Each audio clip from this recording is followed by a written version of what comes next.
सालापासून ते बाहेर पडलेले आहेत। पण अध्यक्षमध्ये मी तुम्हाला एक उदाहरण देईन की या प्रकरण असं आहे, पुणे जिल्ह्यातलं आहे, दोनदा नाही तर 30 वेळा भातखळकर साहेब एका लाभधारकाला फायदा मिळालेला आहे। अध्यक्षमध्ये हे कसं झालं तर मी अध्यक्षमध्ये काही निवडक अधिकाऱ्यांनी एकत्र येऊन गेल्या काही वर्षात हा मोठा कार्यक्रम केलेला आहे। स्थानिक दलाला त्याच्यात आहेत, पुनर्वसनाच्या नावाखाली प्रकल्पग्रस्तांच्या हक्कावर डल्ला टाकण्याचा काम अध्यक्ष महोदय झालेलं आहे। अध्यक्ष महोदय, या ठिकाणी आपल्या टेमघर प्रकल्प बाधितांचे लवारडे पुनर्वसन गावठाण ते मी सांगतो अध्यक्ष महोदय।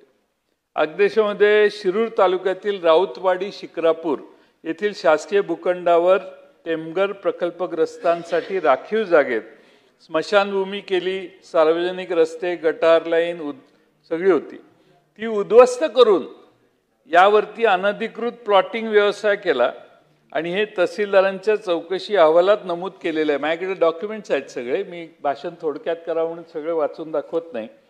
पण अध्यक्ष महोदय, आपल्याला अध्यक्ष महोदय तहसीलदारांच्याकडून या सगळ्या गोष्टींचा खुलासा होईल आणि तहसीलदारांनी देखील हे रेकॉर्ड आहे माझ्याकडं।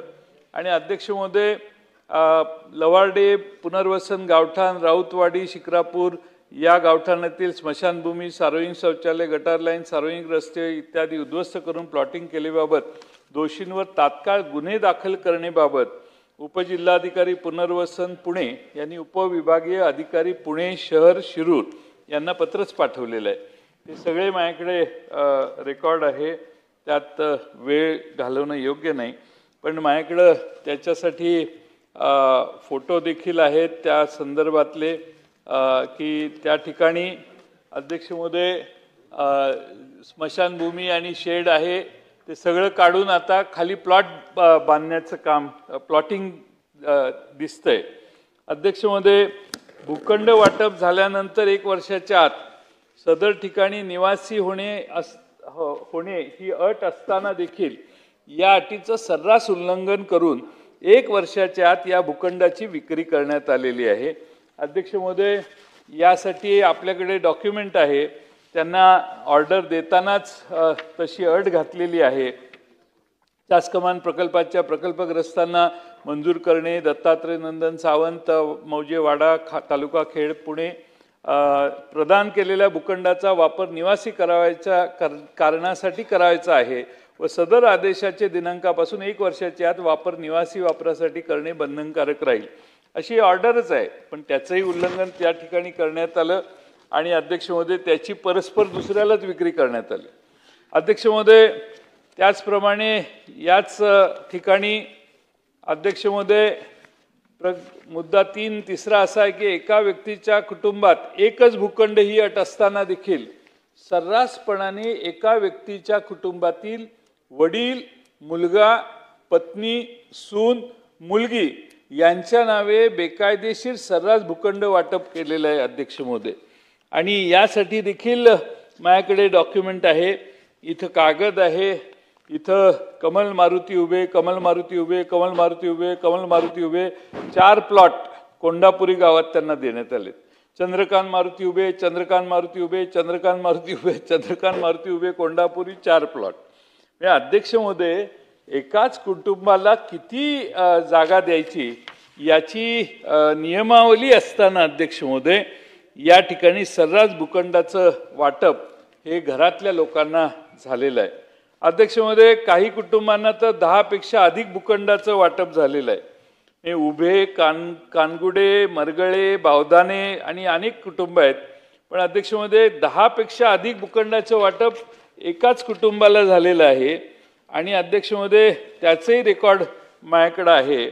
अंकुश मारुती कानुगडे आणि ते मारुती कानुगडेंची 1 2 3 4 5 6 7 8 9 10 11 मुलं किंवा पत्नी किंवा मुली असं काय काय नावं आहेत। कानुगडेंचं पुढं लक्ष्मण कानुगडे, पाटील कानुगडे ह्यांनाही नावं आहेत। अध्यक्ष महोदय, एकाच प्रकल्पाला वेगवेगळ्या ठिकाणी भूखंडाचे वाटप करण्यात आलेलं आहे।